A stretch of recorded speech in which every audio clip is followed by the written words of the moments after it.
mis heridas. Es el agua en el desierto y el calor en el invierno. Tu palabra es la voz que me habla en la mañana.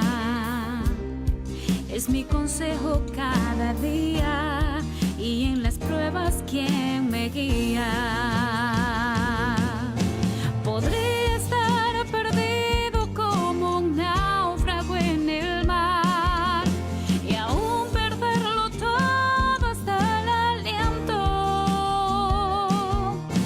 Podré estar hambriento como un niño sin hogar, pero yo sé que tu palabra siempre a mí. Podría estar perdido como un náufrago en el mar y aún perderlo todo hasta el aliento. Podría estar hambriento como un niño sin hogar, pero yo sé que tu palabra siempre a mí me sostendrá.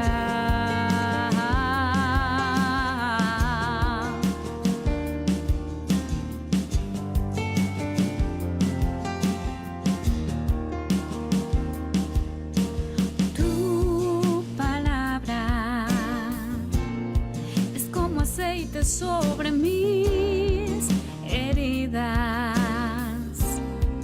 Es el agua en el desierto y el calor en el invierno.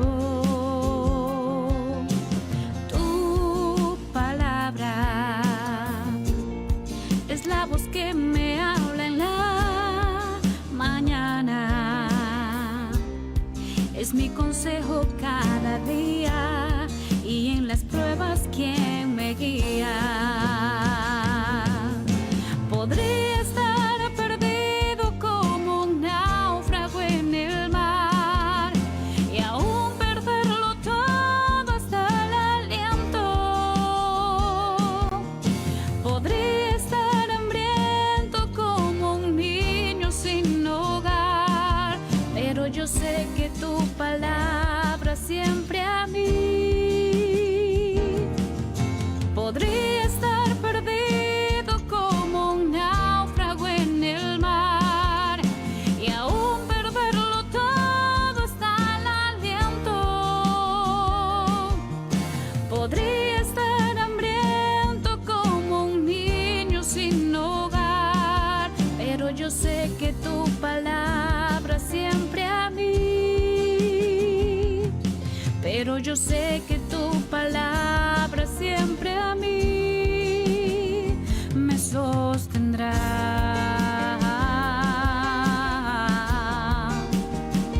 Me sostendrá.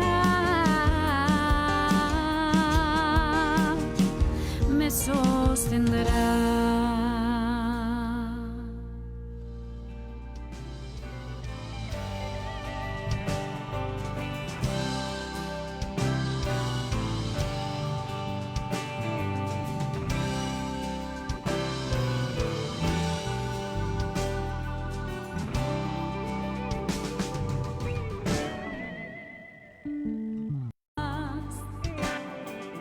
Eres mi auxilio en la adversidad. Contigo puedo ir lejos y más. Tú en mí me ayudas a luchar. Tú en mí me ayudas a vencer. Tú en mí me ayudas a salir de la tempestad, mi Dios, y me das de tu calor. Tú en mí. Estimados hermanos y amigos, tengan muy buenos días. Que la gracia y la paz de nuestro Señor Jesucristo sea con cada uno de ustedes. Damos gracias a nuestro Dios por esta nueva mañana, este nuevo día que el Señor nos concede. Y juntos podemos venir ante su presencia y presentarnos ante Él. Oremos. Bendito eres Dios Todopoderoso. Maravilloso eres, Señor. Como cada mañana, Señor amado, podemos gozar de tu misericordia renovada sobre nuestra vida. Aquel amor derramado para con nosotros, Señor, desde aquella cruz en donde cada gota de sangre nos expresaba tu amor.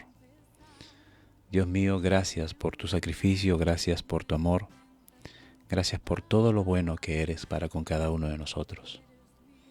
Gracias por este nuevo día, Señor. Gracias por esta nueva oportunidad que nos concedes para poder venir ante tu presencia, reconociendo tu grandeza, reconociendo tu poder, reconociendo tu amor. Señor amado, gracias porque también nos exponemos a tu palabra y por medio de ella conocemos tus planes, por medio de ella conocemos tus mandamientos, tus pensamientos, conocemos tu voluntad, Señor amado.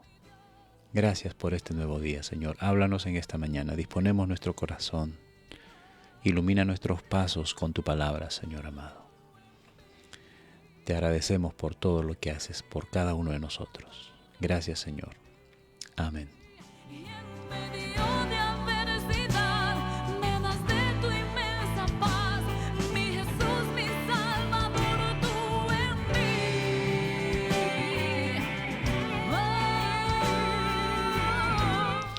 Bien, el día de ayer, estimados hermanos, estuvimos meditando en los versículos del 17 al 31, o al 35, perdón, donde el Señor Jesucristo establece la cena, ¿no?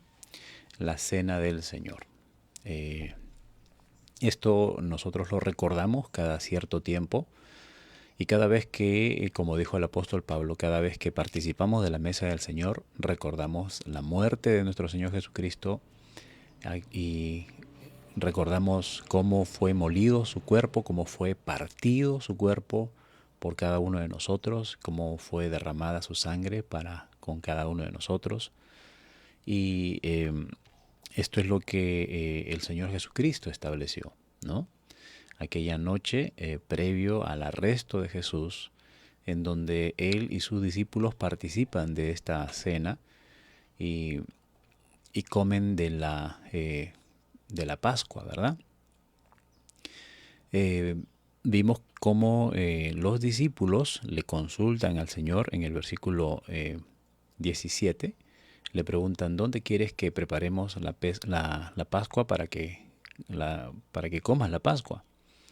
Y Jesús les da detalles, ¿verdad? Que vayan a la ciudad, ¿no? Que dentro de la ciudad hay una casa y entendimos que esa casa era probablemente, tampoco no hay una certeza total, pero es muy probable que sea la casa de la madre de Juan Marcos, el escritor del segundo evangelio. Es allí también donde tenemos referencias en que es el mismo lugar donde los discípulos esperaron la llegada del Espíritu Santo, la promesa del Espíritu Santo, el famoso aposento alto, ¿no? Entonces los discípulos hicieron como Jesús les había mandado y cuando llegó la noche se sentó con los 12. Los 12 discípulos estaban allí. Y mientras comían, el Señor empieza a abrir su corazón, ¿verdad? A hablarles a ellos y les dice, uno de ustedes me va a entregar. Llegamos a la conclusión de los versículos del día que leímos el día de ayer y vimos que en realidad todos terminaron traicionando al Señor Jesús. Pero lógicamente uno de ellos lo entregó y este fue Judas. A la pregunta, ¿no?, de los discípulos, Señor, ¿quién es el que te va a entregar? ¿Seré yo, Señor? Entre todos preguntaron. Y el Señor les da una señal para mostrarles quién de ellos lo iba a entregar. Sin embargo, a pesar de que esta señal fue que Jesús le dijo, el que mete la mano conmigo en el plato, ese es el que me va a entregar, y probablemente o tal vez se distrajeron y no vieron, y Judas mete la mano al plato con Jesús, ¿no? Entonces él prácticamente debería haberse descubierto en ese momento ante todos los discípulos, pero los discípulos no se percataron. porque vamos a leer en los otros evangelios que precisamente en este momento, cuando Judas le dice, soy yo, Señor, y él le dice, tú lo has dicho, y haz lo que tienes que hacer. Inmediatamente Judas sale del lugar, ¿no? Y a pesar de ello, los discípulos después preguntan, Señor, o estaban pensando que tal vez el Señor le había encargado hacer algo y que vaya a hacerlo pronto, ¿no? Entonces no se percataron de que Judas era el que lo iba a entregar. Entonces más adelante Jesús toma el pan y lo parte, ¿no? Y referimos el día de ayer que así como es partido el pan, es resquebrajado, ¿no? Es rasgado el pan, de ese mismo modo también fue tratado el cuerpo del Señor Jesucristo hasta la cruz del Calvario. Y luego toma la copa y habiendo dado gracias, da de beber a todos y les dice, esto es mi sangre del nuevo pacto, que por muchos de ustedes es derramado, por muchos es derramado para la remisión de los pecados. Y entonces les dice, yo ya no voy a beber más el fruto de la vid hasta el día en que lo beba nuevo con vosotros en el reino de mi Padre. Ese día estamos esperando, el Señor Jesús también ya tiene todo preparado para que llegue aquel día donde nos sentemos nuevamente con Él en la mesa, cuando ya no va a ser simbólico, como lo estamos haciendo en estos días, en estos tiempos.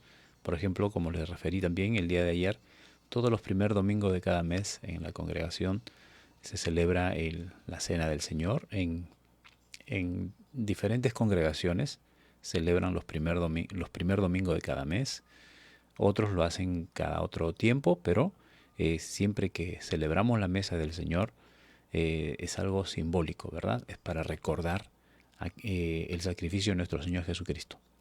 Pero va a llegar el día en que estaremos a la mesa con Él, juntamente con Él, y Él nos va a servir el vino, nos va a servir el pan, así como lo hizo con sus discípulos.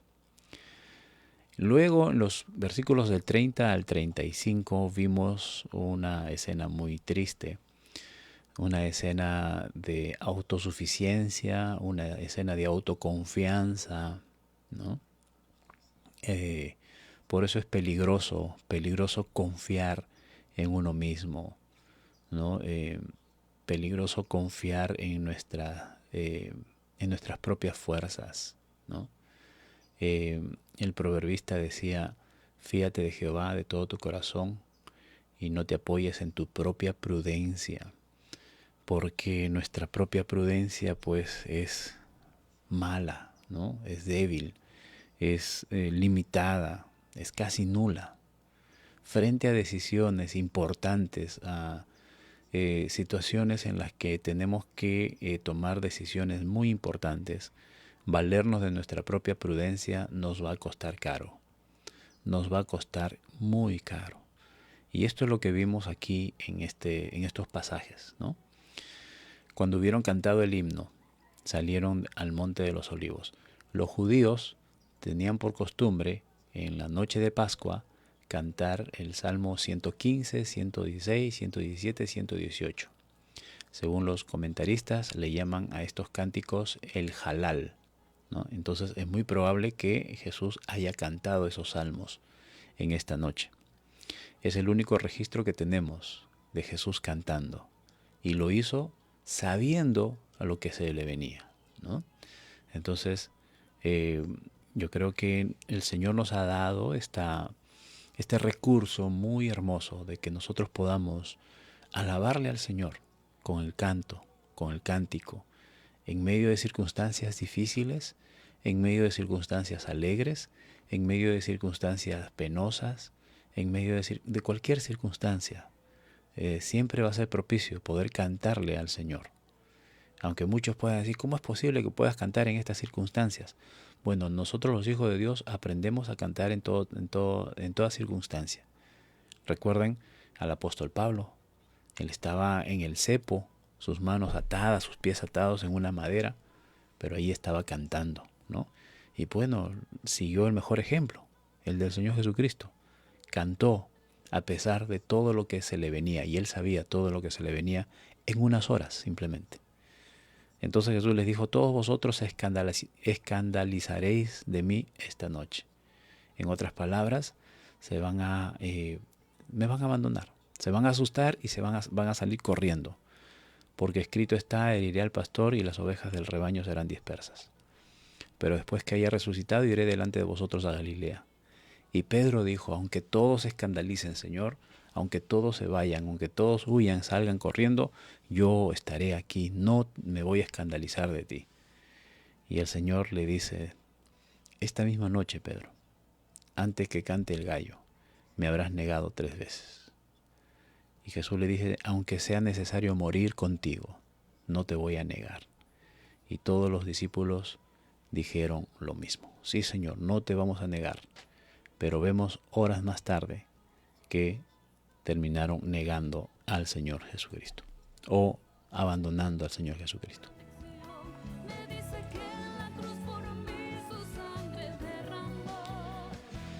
Hoy vamos a meditar en los versículos 36 al 75. Y vamos a medida que vamos leyendo, vamos meditando en estos versículos.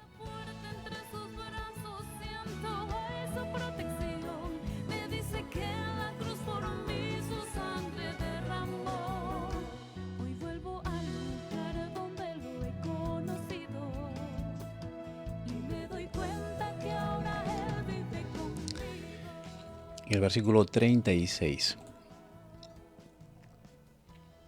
Jesús ora en el Getsemaní. Entonces llegó Jesús con ellos a un lugar que se llama Getsemaní, y dijo a sus discípulos: sentaos aquí entre tanto que voy y oro. Y tomando a Pedro y a los hijos de Zebedeo, comenzó a entristecerse y a angustiarse en gran manera. El Getsemaní. Este es un lugar en el Monte de los Olivos. Recordemos que Jesús siempre acostumbraba ir al Monte de los Olivos. Era un lugar especial para él, ¿no? Era un lugar como de repente muchos de nosotros tenemos siempre un lugar especial donde recurrimos, donde nos gusta de repente pasar algún tiempo allí. Jesús siempre iba al Monte de los Olivos. Y específicamente ahora se dirige al huerto de Getsemaní. Getsemaní significa prensas de aceite. Olivos son, sabemos, son los árboles de las aceitunas, y de las aceitunas se producía el famoso aceite de oliva, ¿no? Y es aquí, en este lugar, en Getsemaní, donde probablemente se fabricaba el aceite de oliva que abastecía tal vez a toda la ciudad de Jerusalén y a otros y alrededores, ¿no? Entonces era un lugar donde pues abundaba en las olivas o el olivo, abundaba las aceitunas, ¿no? Y por ende aquí se producía mucho aceite. Y Jesús va a este lugar a orar. Dice la Escritura que él estaba angustiado, estaba entristecido en gran manera. ¿A causa de qué? Bueno, a causa de todo lo que se venía. A causa de el padecimiento que iba a suceder. Jesucristo aquí está sintiendo el peso, está empezando a sentir el peso de toda la carga de pecado que iba a llevar sobre sus hombros, ¿no? Estaba empezando a tomar en su mano la copa, ¿no? La copa amarga, que significa cargar todo el pecado de la humanidad. Y entonces él toma a Pedro, a Juan y a Jacobo, los hijos de Zebedeo. Una vez más, los 3. De entre los 12, siempre tomaba a los 3. Recordemos que a los 3 llevó para resucitar a la hija de Jairo, por ejemplo. A los 3 llevó al monte de la transfiguración. Ahora lo vemos aquí, en este lugar especial, en donde a los discípulos, a los demás, los deja en un lugar, y a estos 3 los lleva más allá y les dice: acompáñenme porque estoy angustiado en gran manera. Y el versículo 38 dice: entonces Jesús le dijo: mi alma está muy triste hasta la muerte. quédense aquí y velad conmigo. Perdón. Tal vez muchas veces nosotros en alguna oportunidad hemos sentido este privilegio, por ejemplo, de alguna persona en especial, de que entre varias personas, esta persona nos escoja a nosotros o decida contarnos a nosotros algo muy íntimo, ¿no? Algo muy personal. Jesucristo, el Maestro, el Hijo de Dios, habiendo vivido con Él durante 3 años y habiendo escuchado de Él enseñanzas, habiendo visto a Él, al Maestro, al Hijo de Dios, al que obraba milagros, al siempre victorioso Jesús, ¿no? Eh, Dando órdenes a la naturaleza, y así, viéndolo en grandeza al Señor, ¿verdad? Y de pronto Él te llame a ti, pongámonos en el lugar de Pedro, de Juan y Jacobo, te llame a ti, te escoja a ti y te lleve aparte y abra su corazón y te diga, mira, quiero contarte algo muy, muy personal. No se lo cuento a los demás, se lo voy a contar a ustedes 3. Les dice, mi alma está muy triste. Miren cómo aquí el Señor expresa, ¿no? Algo que estaba sintiendo muy, muy, muy profundo en su vida, en su alma. Está muy triste hasta la muerte. Y quiero contar con ustedes. Quiero que ustedes estén conmigo en estos momentos. Quédense aquí, ¿no? Y velen conmigo. Y Jesús se va más adelante, y dice el 39, yendo un poco adelante, se postró sobre su rostro y orando y diciendo, Padre mío, si es posible, pase de mí esta copa, pero que no sea como yo quiero, sino como tú. Cuando Juan y Jacobo, precisamente aquí están Juan y Jacobo, tal vez en algún momento cuando escucharon que el Señor iba a establecer su reino y le sugirieron a su mamá, el Señor ha hablado de un reino, anda dile que nos haga sentar a mí a la derecha y a mi hermano a la izquierda, a ti te va a hacer caso porque tú eres mi mamá, ¿no?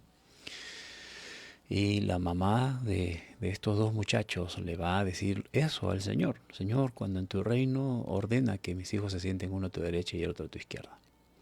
Y Jesús pues le llama la atención, ¿verdad? Y seguro mirando a los 2 muchachos les dice, ¿ustedes van a poder beber de la copa que yo bebo? Y ellos dijeron así a la ligera, sí Señor, sí podemos.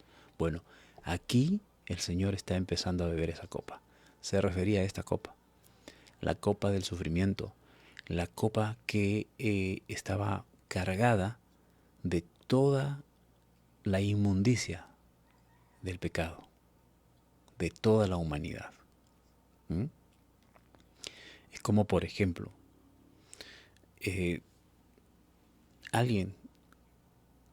ves un vaso de agua cristalina en una mesa y al lado ves un vaso de agua turbia y hasta un poco amarillenta. ¿Cuál de los 2 vasos de agua tomarías? Definitivamente todos iríamos al vaso de agua cristalina, ¿verdad? Pero no tienes esa opción. No hay el vaso de agua cristalina. Solamente está ese vaso de agua turbia y un poco amarillenta. ¿Te lo tomarías? Creo que nadie se atrevería a tomar un poco de agua así. O sea, y tú sabes que es agua sucia, no es agua, por ejemplo, no es agua de gelatina o no, es agua sucia. ¿Mm? ¿Te lo tomarías? ¿No? Yo creo que nadie tomaría un vaso así. Bueno, esa copa que está a punto de tomar el Señor Jesucristo es peor que ese vaso turbio, de agua turbia. ¿Mm? Él estaba a punto de beber una copa llena de inmundicia. Y es donde él dice, Señor, le dice al Padre, si es posible, pasa de mí esta copa. En su debilidad humana, él sintió el asco de esa copa. Él sintió el, el peso de todo de todo lo que se veía venir. Sin embargo, Él reacciona. La voluntad del Padre era que Jesús pase esa copa, la beba, que pase por todo ese sufrimiento, porque era la única manera como nosotros podríamos ser salvos. De otro modo, si el Señor hubiese persistido en no beber esa copa, hoy no estuviésemos hablando de la salvación, hoy no estuviésemos hablando de redención, hoy no estuviésemos gozando de esa esperanza de vida eterna, que gracias a Jesús, que gracias a que no bebió no pasó, mejor dicho, gracias a que sí bebió esa copa, hoy estamos aquí, hoy somos salvos. Versículo 40. Vino luego a sus discípulos y los halló durmiendo. Y dijo a Pedro: ¿así que no habéis podido velar conmigo aunque sea una hora? Miren lo importante de la oración. Aquí muchos lo han tomado literalmente que se debe orar una hora mínimo, ¿no? Pero específicamente no es el tiempo, sino el momento. El que lo hagamos, el que oremos, para poder pasar, para que podamos nosotros sobrellevar todo tiempo, todo temporal, es necesario que podamos orar. Velad y orad para que no entréis en tentación. La tentación, hermano, las tentaciones están a la orden del día. Todo el tiempo nosotros somos tentados, hasta en tomar decisiones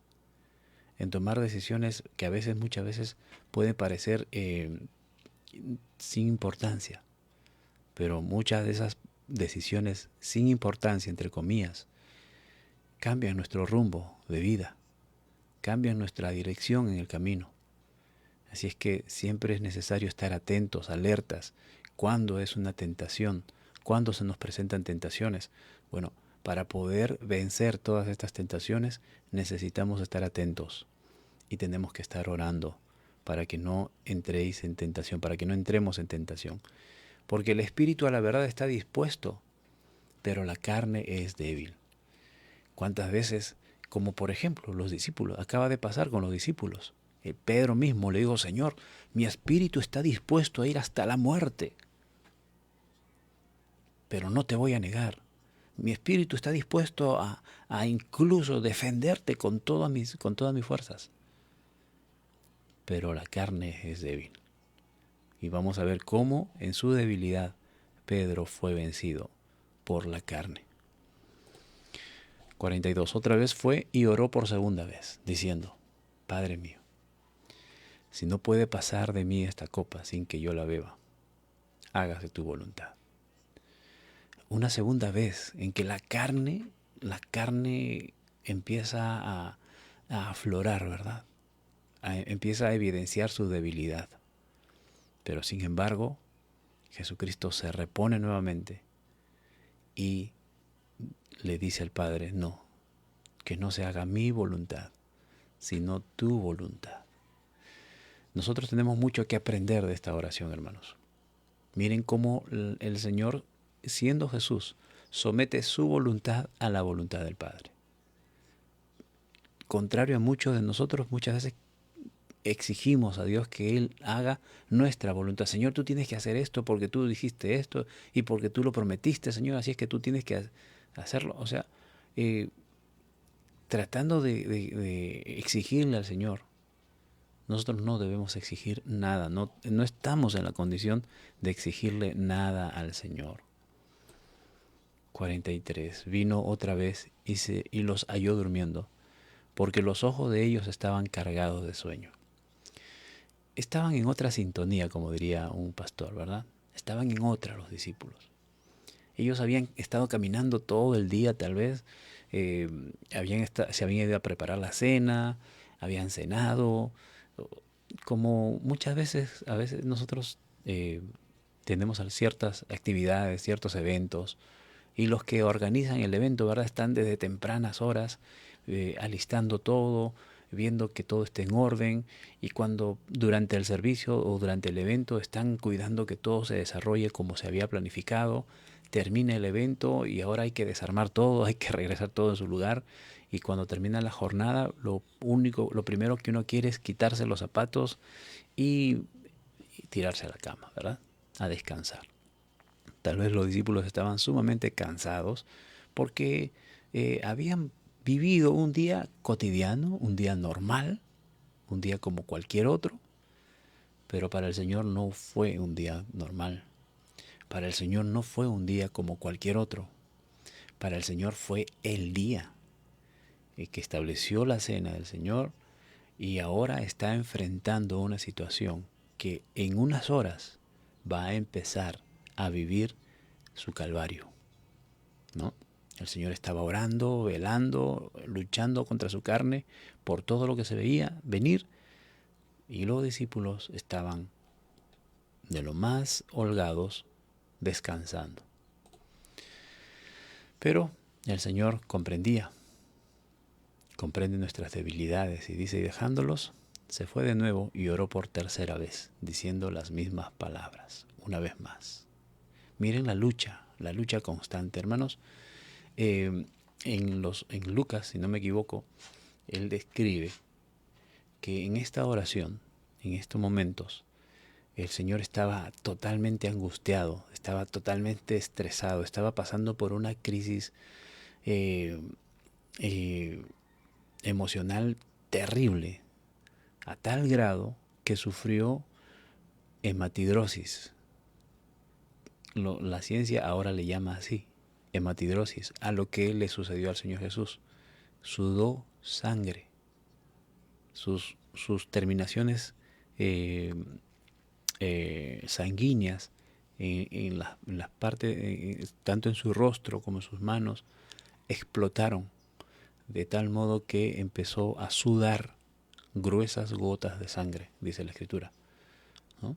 A eso los científicos, los médicos ahora le llaman hematidrosis, una fuerte exposición al estrés, ¿no? Un cúmulo de emociones fuertes que provocan que las terminaciones sanguíneas exploten. Y entonces, hermanos, miren toda la angustia que estaba pasando nuestro Señor en ese momento. Muchos comentaristas refieren de que aquí es donde el Señor sufrió extremadamente todo el peso de nuestra salvación, de nuestra redención. 45. Entonces vino a sus discípulos y les dijo, dormid ya, descansen.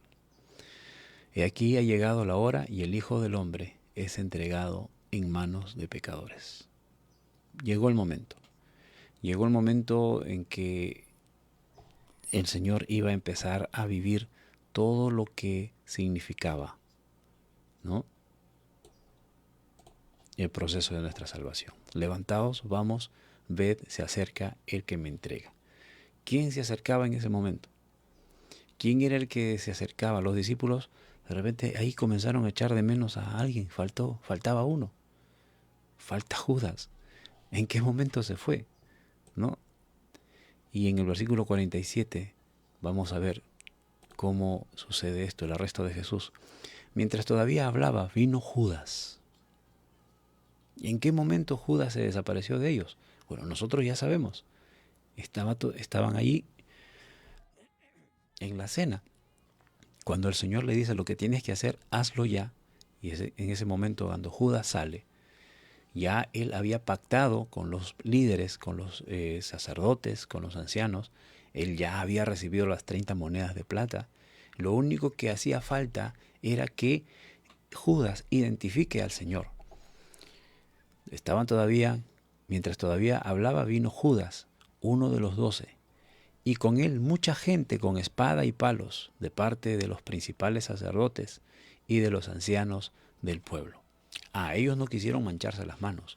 Enviaron gente, contrataron gente, ¿verdad?, para que arresten a Jesús. Y el que le entregaba les había dado señal diciendo, al que yo besare, ese es, prendedle. ¿Por qué Judas tuvo que darle un beso al Señor? Bueno, acá él dice, para que puedan darse cuenta, para que puedan identificar quién era el Mesías. Bueno, recuerden que estaban de noche, estaban en un huerto, no había luz pública como hoy tenemos, los parques ahora iluminados, bueno, los parques bien cuidados, ¿verdad?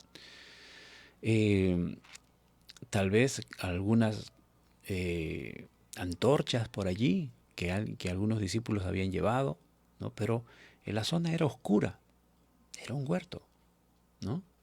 Recuerden que era como un bosque lleno de olivos, y así haya luz de luna, pues la copa de los árboles no dejarían entrar la luz de la luna, y se necesitaba pues alguna iluminación extra. Y entonces Judas viene con todos los demás, y de seguro le dijeron, mira, pero para no equivocarnos, no vaya a ser que nos equivoquemos y cojamos al hombre equivocado, tú tienes que indicarnos exactamente quién es, ¿no? Entonces, por eso Judas viene y él se acerca al maestro para darle un beso. El versículo 49 dice, y enseguida se acercó a Jesús y le dijo, salve maestro, y le besó. Miren el tamaño de la burla de este hombre, ¿no? Salve maestro. Viene a saludar. El salve es un saludo, ¿verdad? Saludos maestro. Y le besa. Totalmente este hombre, Judas, estaba poseído por el demonio, ¿no? Para actuar de esa manera. A él lo que en ese momento lo único que le importaba eran las 30 monedas que había recibido, y entregó al Señor. Y Jesús le dice, amigo. Miren, decíamos ayer, una cosa es que yo me muestre como amigo a una persona, aunque esa persona no se muestre como amigo hacia mí. La amistad, si bien es cierto, consta de dos personas amigas, ¿no es cierto? Pero muchas veces suele suceder de que solamente de un lado es donde se muestra la amistad, y del otro lado simplemente te dices, ya, sí, ya, ¿cómo no? Sí, bueno, ya, ¿no? Entonces, Jesús le dice amigo, no porque Judas sea amigo de Jesús, sino porque Jesús era amigo de Judas. Jesús trató como amigo a todos los discípulos, y Él les dijo, recuerden, Él no trataba de amigo a cualquiera. Él les dijo a sus discípulos, ya no los llamaré siervos, esto está en Juan, sino que ahora los llamaré amigos. ¿Por qué? Porque a ustedes les he dado a conocer todos los planes de mi Padre. Les he revelado todos los planes de mi Padre. Judas conocía a Jesús, todos sus planes, conocía todos sus pensamientos. Jesús no había escatimado nada con Judas, como con los demás. Por eso que le dice amigo. Si Judas ha tenido un poquito de conciencia en ese momento, cuando Jesús le dice amigo, de seguro que debe haberse resquebrajado. Pero bueno, ya sabemos cuál era el resultado, o cuál fue la reacción de Judas después. ¿A qué vienes?, le dice amigo. Entonces se acercaron y echaron mano a Jesús y le prendieron. En ese momento arrestan a Jesús y lo tratan como un vil delincuente. Pero uno de los que estaban con Jesús, extendiendo la mano, sacó su espada y, hiriendo a un siervo del sumo sacerdote, le quitó la oreja. Por referencia de los otros evangelios, sabemos que este fue Pedro, el que dijo, Señor, aunque todos se escandalizaren, yo no me voy a escandalizar. Y él, usando de las herramientas humanas, ¿verdad?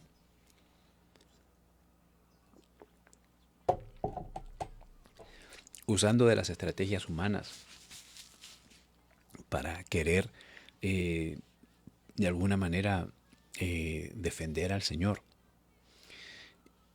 Hace uso de la violencia, saca una espada y le corta la oreja al siervo del sumo sacerdote. También en los otros evangelios nos refiere que el nombre de este muchacho era Malco. Entonces Jesús le dice, vuelve tu espada a su lugar, porque todos los que tomen espada, a espada perecerán. Definitivamente la violencia siempre va a generar violencia. Nada se puede resolver con violencia. Cuando en una discusión uno empieza a alzar la voz y el otro no llevado por el orgullo, dice, no, tú no me vas a gritar a mí, y levanta la voz. Hermanos, cada uno tiene esa tendencia, el asunto va a terminar feo, va a terminar mal. En una discusión se requiere que de uno de los dos apacigüe la situación, se calme, mejor calle y no diga nada. Y si esa discusión es entre un cristiano y un mundano, adivinen quién es el que debe callar, quién es el que debe calmarse y quién es el que debe sosegar la situación en ese momento. Lógicamente, el cristiano. ¿Estamos haciendo eso? En una discusión, en un arrebatamiento allí, tal vez alguien te levanta la voz, te insulta. ¿Cómo reaccionas? Y lamentablemente el Señor aquí está haciendo claro. Si usas violencia, pues las cosas van a generar violencia. Le dice a Pedro, guarda tu espada. Todo aquel que tome la espada va a morir a espada. Y miren lo que le dice aquí el Señor a Pedro. ¿Acaso piensas que no puedo ahora orar a mi Padre y Él no me mandaría más de 12 legiones de ángeles? Miren, una legión está compuesta por 6.000 personas. 6.000. Un ejército, por ejemplo, cuando se habla de legiones, se está hablando de 6.000 soldados en un ejército. Ahora, Jesús dice, más de 12 legiones el Padre tiene preparado para mí, para que vengan a defenderme. O sea que esto no se trata de usar la fuerza o tratar de defenderme, Pedro. Las cosas van a suceder así y nos vamos a calmar. Así es que guarda tu espada. Hermanos, nosotros tenemos que entender que las situaciones que se nos presentan en la vida, nosotros podemos orar al Padre para que venga a resguardarnos, pero también hay situaciones que el Padre decide que pasemos por estas situaciones para que podamos aprender y podamos crecer. Pero ¿cómo entonces se cumplirían las escrituras de que es necesario que así se haga, Pedro? Cuando Jesús vino a Juan el Bautista y Juan le dijo, Señor, yo no puedo bautizarte, tú eres el que debes bautizarme a mí. ¿Por qué vienes a mí para que yo te bautice? Y Jesús le dice a Juan, es necesario que se cumplan las escrituras. Todo ha sido escrito así, así es que es necesario que se cumpla. Y aquí le está diciendo lo mismo a Pedro. Pedro, yo podría orar para que el Padre me mande ángeles para defenderme, pero así no está escrito. Está escrito que yo sea entregado. Está escrito que yo sea maltratado. Así es que llegó la hora. Llegó la hora para que nosotros podamos ver todo lo que ya ha sido escrito anteriormente. En aquella hora dijo Jesús a la gente, ¿como contra un ladrón habéis salido con espada y palos para prenderme? Cada día me sentaba con vosotros enseñando en el templo y no me prendisteis. Bueno, es que así obran las tinieblas, así obran los hijos de Satanás, así obran los hijos de las tinieblas, ¿verdad? En la oscuridad, aprovechando la noche, aprovechando la vulnerabilidad de las personas. Bueno, esa es la reacción, ese es el comportamiento común de la gente. Pero el Señor nuevamente afirma, mas todo esto suceda para que se cumplan las Escrituras. Miren cómo el Señor Jesucristo le está dando valor a las Escrituras, ¿no? Y es que, ¿cuántas veces se nos ha dicho, tú todo metes la Biblia, para todo metes la Biblia? Bueno, pues es nuestro manual. Allí está todo lo que nosotros debemos hacer. Y el Señor se rigió, el Señor Jesucristo se rigió a las Escrituras. Así estaban escritos para que se cumplan las Escrituras de los profetas. Entonces todos los discípulos, dejándolo, huyeron. ¿Cuántos? Todos. Judas ya no estaba con ellos, estaba con los que prendieron al Señor. Pedro, ¿dónde está Pedro, el que lo iba a defender? ¿Dónde están los discípulos que también dijeron, sí, Señor, nosotros tampoco nos escandalizaremos de ti? Todos salieron huyendo. ¿Por qué salieron huyendo? Bueno, ellos conocían la realidad en ese tiempo. Ellos veían que Jesús estaba siendo apresado y iba a ser sentenciado. Y ellos ya sabían qué es lo que le sucedía. Por ejemplo, a los que los que se rebelaban contra el imperio. ¿Cuántas veces habrían visto a gente crucificada afuera de la ciudad? Porque los crucificaban en el camino. Donde crucificaron a Jesús estaba junto al camino de la entrada de Jerusalén, para que todos vean, ¿no? Y así crucificaban a todos los malhechores, para que todos vean y digan, "Uy, yo no quiero que me pase lo mismo a mí, así es que tengo que portarme bien con el imperio", ¿no? Entonces era público. Y de seguro que los discípulos veían, seguro pensaron, a mí me viene este final, ¿no? Yo no quiero que me pase eso, así es que, como dirían, patitas, ¿para qué te quiero, verdad? Salieron corriendo, huyendo. 57. Jesús es presentado ante el concilio. Los que prendieron a Jesús le llevaron al sumo sacerdote Caifás, a donde estaban reunidos los escribas y los ancianos. Miren estos hombres que habían confabulado este momento, que habían organizado este momento. Ellos fueron los que le pagaron a Judas. Muy bien, te vamos a pagar 30 monedas de plata. Indica, vamos a enviar a los hombres, nosotros no queremos manchar nuestras manos, ¿no? Nosotros somos los cuellos blancos, somos los de manos limpias, ¿no? Así es que enviaron a su comitiva, y esa comitiva trajeron a Jesús al concilio, a estos hombres que estaban allí esperando con ansias verlo derrotado a Jesús, verlo encadenado, o no sé, verlo amarrado, verlo humillado, ¿no? En otras veces Jesús los humilló por la palabra, por la autoridad que Jesús tenía. Ahora ellos se estaban vengando. Ahora veían a Jesús apresado, humillado ante los demás.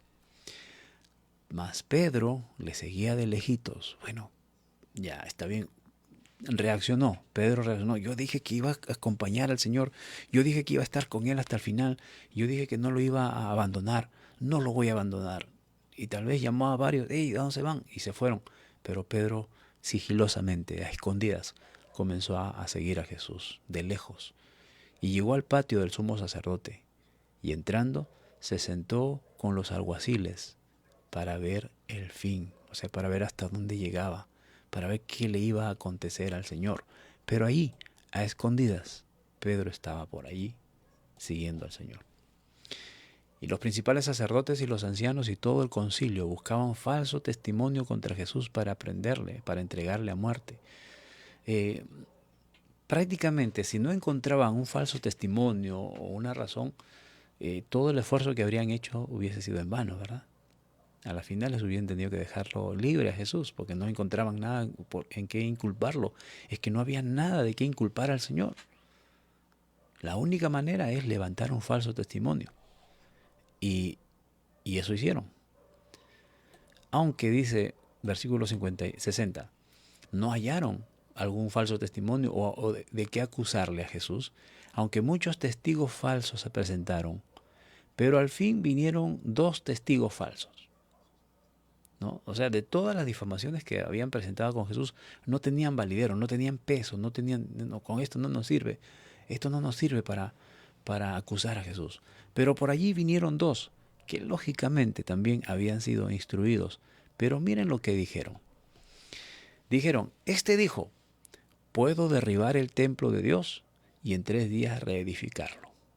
La pregunta es, ¿eso dijo Jesús? Lo que Jesús dijo, destruir este templo y yo lo volveré a edificar en 3 días.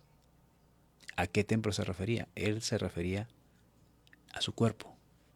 Él no dijo, destruyan este edificio, destruyan este templo. No. Él dijo, destruir este templo, refiriéndose a su cuerpo. Pero estos falsos testigos, lógicamente, torcieron todo. Y ya sabemos quién es el experto en torcer las escrituras, el torcer lo que Jesús dijo o lo que Dios dijo. es Satanás. Y estos hombres pues eran guiados nada más y nada menos que por Satanás. Ellos vienen a decir algo que Jesús no había dicho nunca. Él dice, yo puedo derribar el templo de Dios. No, Jesucristo dijo, este templo, su cuerpo, y en 3 días reedificarlo. Y levantándose el sumo sacerdote de 62, le dijo, ¿no respondes nada? ¿Qué testifican estos contra ti? ¿Es cierto lo que ellos dicen? Tranquilamente Jesús pudo haber dicho, eso es falso, eso es mentira. Ayer vi un video en donde, bueno, lamentablemente sucede así, de un hombre que estaba predicando y viene alguien a impedirlo y comenzó a pegarle con un palo, ¿no? Cállate, no prediques. Y él reaccionó, tú no me vas a callar, hijo del diablo, que por acá, que por allá. Al Señor Jesús también lo golpearon, así que yo no me voy a callar. Y estaba tratando de analizar si estaba bien el comportamiento de este hermano, ¿no? Bueno, si queremos imitar al Señor Jesucristo, empezaron a injuriarle, empezaron a dar mal testimonio de él, y él cayó. No reaccionó, no dijo nada. Y los sacerdotes le dicen, di algo, responde, miran que están hablando contra ti. Y muchas veces el silencio habla más que nuestras palabras. Por ejemplo, cuando enseñamos música, bueno, ustedes saben que soy músico, y a los estudiantes les enseño en la escritura musical, hay un signo que se llama los silencios musicales. Y tienen su figura que los representa.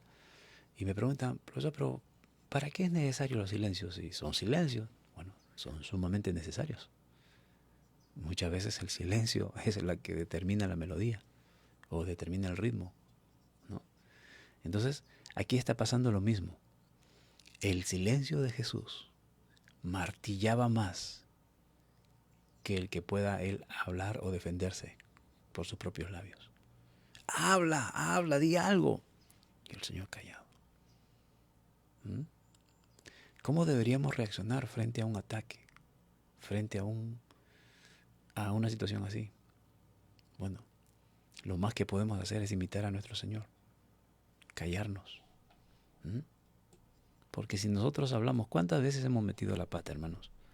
¿Cuántas veces nos hemos equivocado? ¿Cuántas veces hemos reaccionado y hemos terminado mal? Dando peor testimonio, ¿no? Ante las personas. Mas Jesús callaba.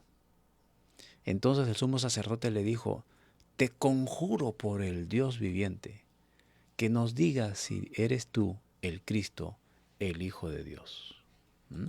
Miren cómo le estaban hablando. Di algo, te conjuro.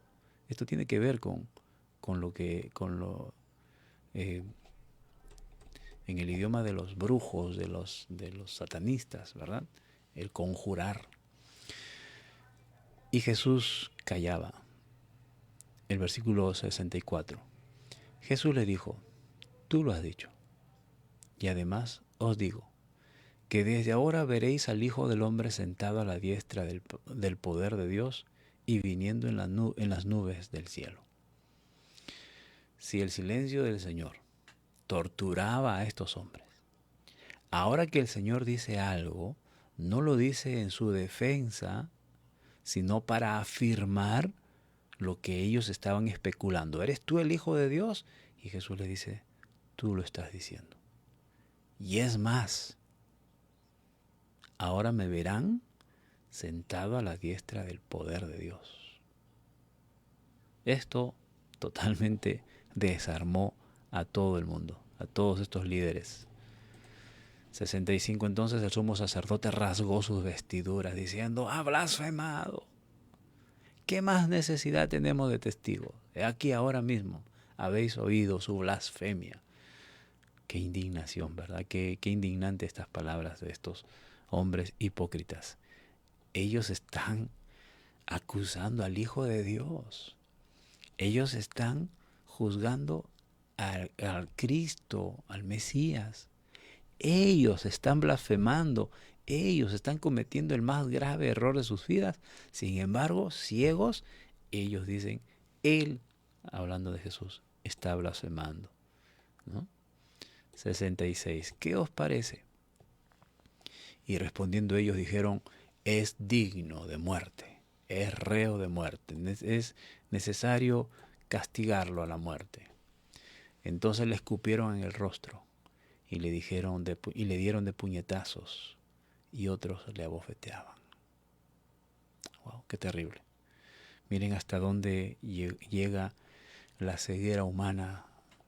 Bueno, son discípulos de Satanás, instrumentos de Satanás, es lo que saben hacer. Diciendo, profetízanos, Cristo. ¿Quién es el que te golpeó? Miren cómo empiezan a burlarse del Señor, cómo empiezan a injuriarlo.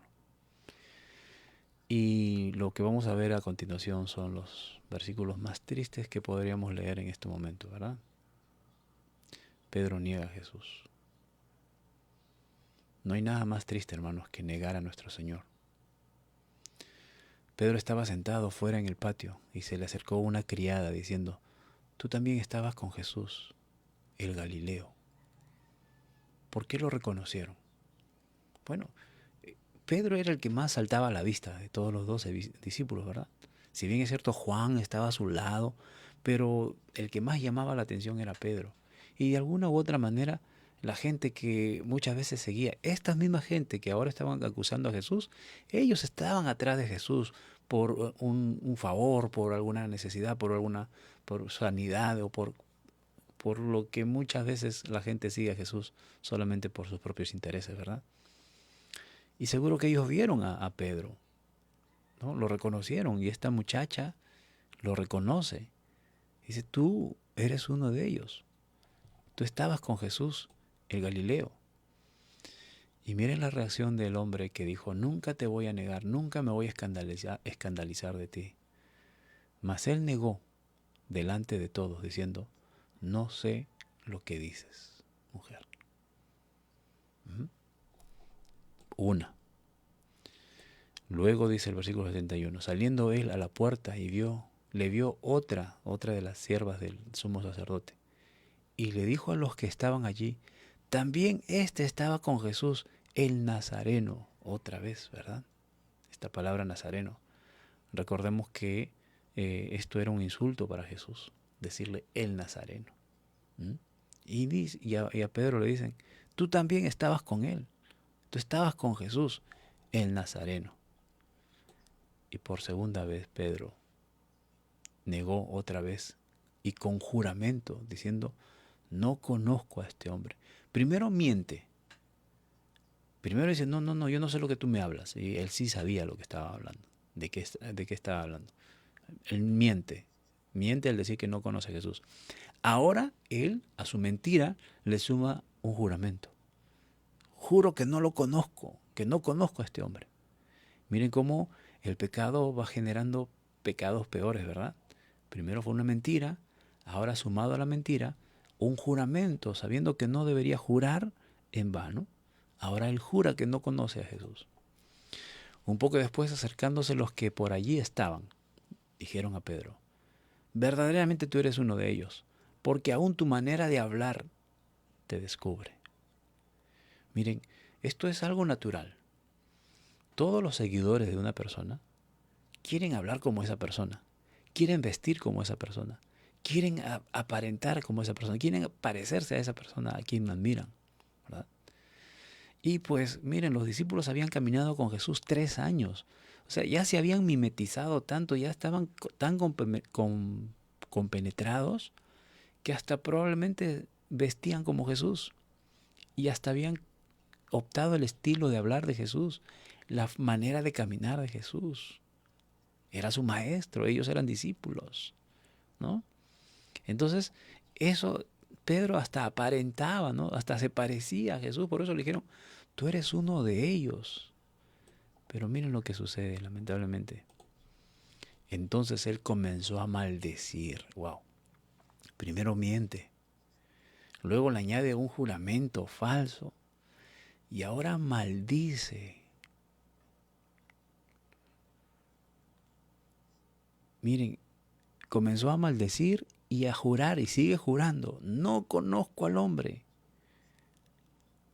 Quiero hacer una pausa aquí. ¿Se acuerdan que en los primeros capítulos, en el Sermón del Monte, el Señor enseñó sobre la ira? Los 3 niveles de ira.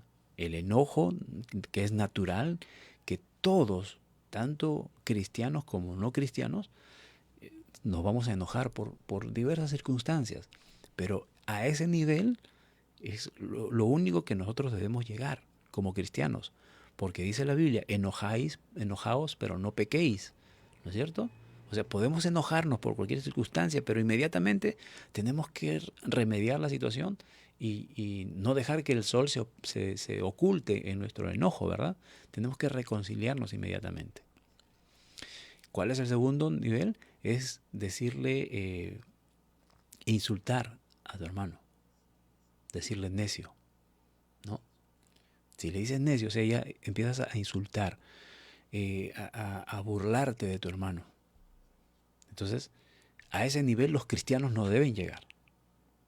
Los hijos de Dios no deben llegar a ese nivel de insultar a su hermano. Estás enojado y cuando ya insultas, ya mira, dice el Señor, el agraviado te puede denunciar y te puede meter a la cárcel. Y si te mete a la cárcel, muchos cristianos están en la cárcel por haber insultado a alguien. Bueno, bien se lo merecen, porque el Señor advirtió, si llegas a insultar, bueno, atende a las consecuencias. Pero a ese nivel no debemos llegar. Pero a veces por nuestra debilidad llegamos a ese nivel, ¿no? Pero bueno, ya llegamos a ese nivel, pero no inmediatamente reconciliarnos, ¿verdad? Ese es el segundo nivel. Pero al tercer nivel, dice el Señor Jesús, pero aquel que dice fatuo a su hermano, fatuo, eso significa ya maldecir. Hermanos, un hijo de Dios no maldice. Si alguien maldice es porque no es un hijo de Dios. En diferentes lugares donde yo he enseñado esto, especialmente en el colegio, muchos estudiantes me dicen, profesor, pero yo he escuchado a pastores maldecir. Yo he escuchado a cristianos maldecir. Bueno, no son cristianos. No son cristianos. Porque la Biblia dice, quienes maldicen están expuestos al lago de fuego. O sea, si mueren, se van al infierno. O sea, no se han arrepentido, no han nacido de nuevo. Y aquí vemos a un discípulo de Jesús maldiciendo. A Pedro todavía, al encumbrado Pedro, maldiciendo. ¿Qué nos dice eso entonces? Que hasta aquí Pedro todavía no había nacido de nuevo. Sí, era discípulo, era seguidor, como los hay muchos en las iglesias, muchos congregan, muchos asisten, muchos hasta tienen cargos, pero quizás no hayan nacido de nuevo todavía. Y Pedro era uno de ellos. Por eso que fácilmente aquí él maldijo y juró, no conozco a este hombre. Y empieza el proceso de su arrepentimiento. ¿Cuándo? En el momento que canta el gallo. Enseguida cantó el gallo. Y mira lo que pasa con Pedro. Entonces Pedro se acordó de las palabras de Jesús, que le había dicho, antes que cante el gallo, me negarás 3 veces. Y Pedro salió corriendo y comenzó a llorar amargamente. Miren, él sin darse cuenta estaba negando al Señor hasta que el gallo cantó. Muchas veces nosotros cometemos tantos errores que no nos damos cuenta hasta que alguien nos los dice, ¿verdad? Por eso siempre es necesario rodearnos de personas que nos digan nuestros errores.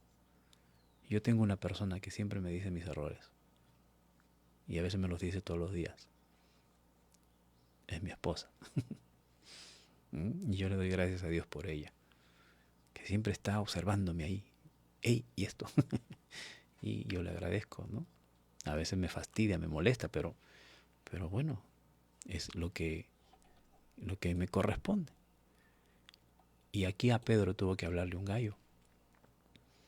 Pedro se acordó inmediatamente las palabras de Jesús, que le había dicho, antes que cante el gallo, me negarás 3 veces. Salió fuera y lloró amargamente. ¿Cuántas veces tenemos que nosotros llorar amargamente por las traiciones que le hemos hecho a nuestro Señor? Yo creo que es necesario ya que cante el gallo, hermanos, para parar.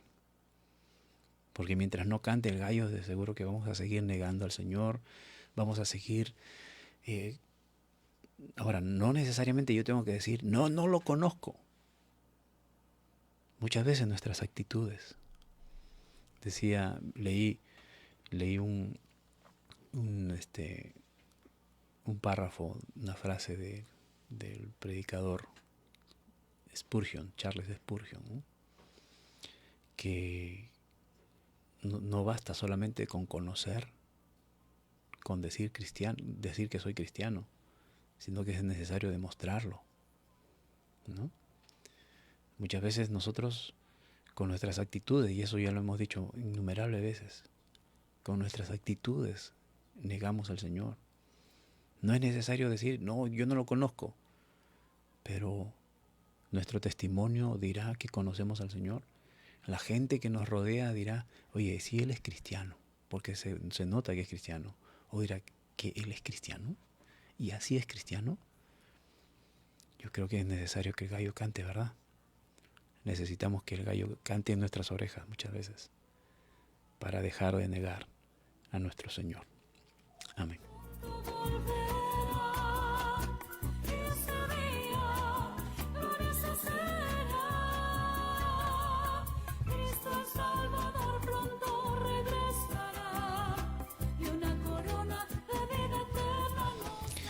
Oremos. Bendito Dios, Todopoderoso. Oh Señor amado, ¿cuántas veces necesitamos, Señor, que el gallo cante? Para parar de pecar, para dejar de actuar, Señor, de vivir una vida que te viene negando, Señor, que dice poco, Señor, de nuestro cristianismo. Perdónanos, Señor. No permitas que lleguemos al extremo, Señor, de tener que llorar amargamente. O si es necesario, Señor, en nuestro arrepentimiento, llorar amargamente. Por todo lo que hemos hecho, Señor. Por haber pisoteado tu sangre, por haber pisoteado tu nombre, Señor, muchas veces, con nuestras actitudes. Perdónanos, Señor, porque muchas veces hemos actuado como los discípulos, abandonándote, Señor. De seguro que nosotros también hubiésemos corrido. De seguro que nosotros también nos hubiésemos escondido en ese momento cuando te apresaron, por miedo a perder nuestra propia vida. Cuando tu palabra nos dice que aquel que pierde su vida por causa mía la gana, pero aquel que cuida su vida la perderá. Dios mío, ayúdanos ahora a tener siempre presente que es mejor que tú vivas en nosotros y nosotros muramos a nosotros mismos. Tú eres nuestro Dios, Señor. Gracias porque nos brindas siempre ocasiones para pedirte perdón, oportunidades, Señor, para pedirte que nos perdones. Gracias por tu misericordia, Señor. Gracias por tu bondad. Señor, una vez más clamamos y pedimos por nuestros hermanos que estén pasando necesidades o estén pasando por diversas tribulaciones y soportando, Señor, la prueba que tú has permitido pasar. Dios mío, trae confianza y fortalece la fe de cada uno de mis hermanos, Señor. Nosotros en cualquier momento podríamos estar pasando en situaciones como esas. No estamos libres y son necesarias las pruebas en nuestras vidas. Y es por eso que en momentos como ese nosotros necesitamos plantearnos bien, Señor, y tener nuestra mirada fija en ti, Señor. Ayúdanos, Dios Todopoderoso. Ayuda a nuestros hermanos. Muéstrales la salida, Señor. Que recuerden que la prueba no será mayor de lo que puedan soportar. Señor, juntamente con la prueba tú nos das la salida. Ayúdanos a encontrar la salida en el momento también correspondiente, Señor, porque muchas veces el proceso también es necesario. Y ayuda a cada uno de nuestros hermanos. Ayúdanos también a poder soportar el proceso, Señor. Gracias por tu misericordia, porque de esa manera también muestras tu misericordia, probándonos para que cada día seamos más purificados, Señor, más fortalecidos. Rogamos también por nuestros pastores, Señor. Día a día venimos clamándote y no queremos dejar de hacerlo, Señor. Bendice a nuestros pastores, aquellos hombres que tú has puesto delante de la grey, para que puedan predicar tu palabra, Señor, y que prediquen tu palabra, Dios mío. Que no se levanten, que no se paren frente a la grey a contar experiencias propias o fábulas, como le dijiste a Timoteo, sino que prediquen tu palabra, Dios mío. Y trae fuerza, Señor, a sus vidas, fortaleza, tráeles salud, Señor, dale salud, bendito Dios. Bendice sus vidas, su familia, Señor, su esposa, sus hijos. Padre bueno, que así como gobiernan la iglesia, también sepan gobernar sus hogares, Señor bendito, para testimonio de ellos mismos, Señor bendito. Gracias, Padre. Gracias porque siempre sabemos que siempre estás al cuidado de los pastores, de nuestros pastores, Señor. Te rogamos también por nuestras autoridades civiles, nuestro presidente, nuestras autoridades, Señor, locales. Señor, sabemos que ellos necesitan de ti. Ayúdalos, Padre bueno. Dale sabiduría, entendimiento, Señor. Y sobre todo, Dios mío, que puedan reconocer que tú eres el único Dios y se arrepientan de sus pecados.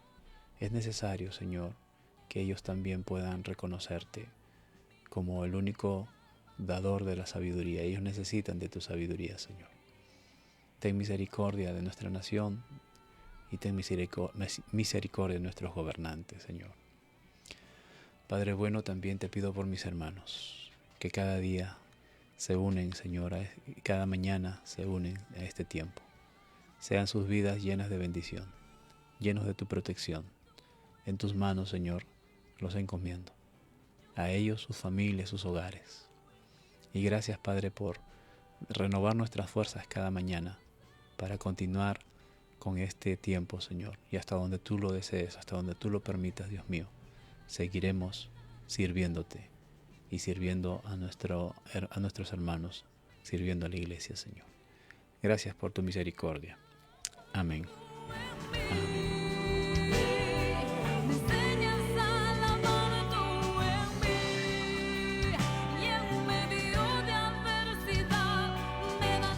Gracias al Señor, hermanos, y gracias a cada uno de ustedes.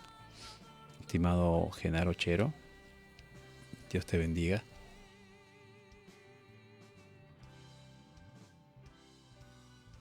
Disculpen. Liz Brenda Carvajal, hermana, Dios la bendiga. Rosa Cayetano, madrecita, Dios te bendiga. Soy la Medina, bendiciones, hermana. Betty Berchelli, Dios bendiga, hermana. Patricia Santillán, Dios bendiga, gracias por acompañarnos. Luis Hernán García, estimado Luis, Dios te bendiga, saludos hasta Italia. Saludos también a Jackie, bendiciones. Rosamil Saldarriaga, Dios bendiga, hermana. Viviana Sánchez Lama, Dios la bendiga. Erlita T.O., Dios bendiga. Sarela Torres Santillán, bendiciones. Noemí Paredes, Dios te bendiga, Noemí. Estamos pendientes de la salud, Dios bendiga, Dios fortalezca cada día. Saludos a todos en casa. Javier Tomás Vázquez, Dios bendiga. Marisela Calderón, Dios la bendiga. Carlos Alburqueque, estimado pastor, bendiciones. Diana Jacinto, hermana, Dios la bendiga. Robert Vázquez, estimado, Dios te bendiga, gracias por acompañarnos. Y a todos los que en el transcurso del día también se unan a la transmisión. el Señor bendiga cada una de sus vidas. Amén. El día de mañana estamos nuevamente a las 6 de la mañana, si Dios así lo permite, nos conceda la oportunidad y las fuerzas para seguir siendo edificados en su palabra. Dios bendiga. Hasta entonces. En tiempo de angustia, donde todo está en tiniebla, yo entro a tu templo que me da seguridad, sacrificio de gratitud,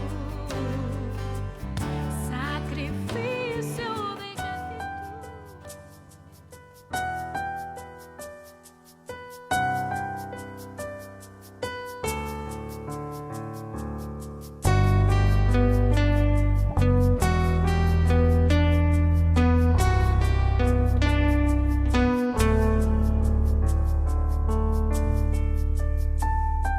Tú eres mi luz y mi salvación.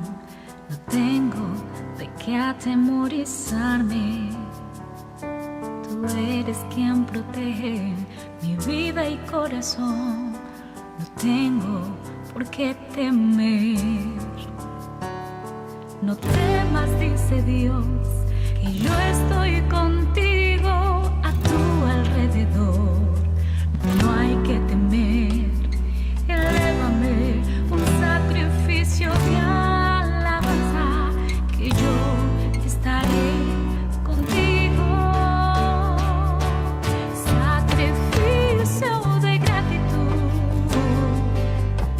sacrificio de gratitud. En tiempo de angustia, donde todo está en tiniebla, yo entro a tu templo que me da seguridad, sacrificio de gratitud, sacrificio de gratitud. En mi lugar secreto, este es tu templo, yo cantaré alabanzas a tu honor. Enséñame, oh Dios, tu caminar, guíame en tu rectitud.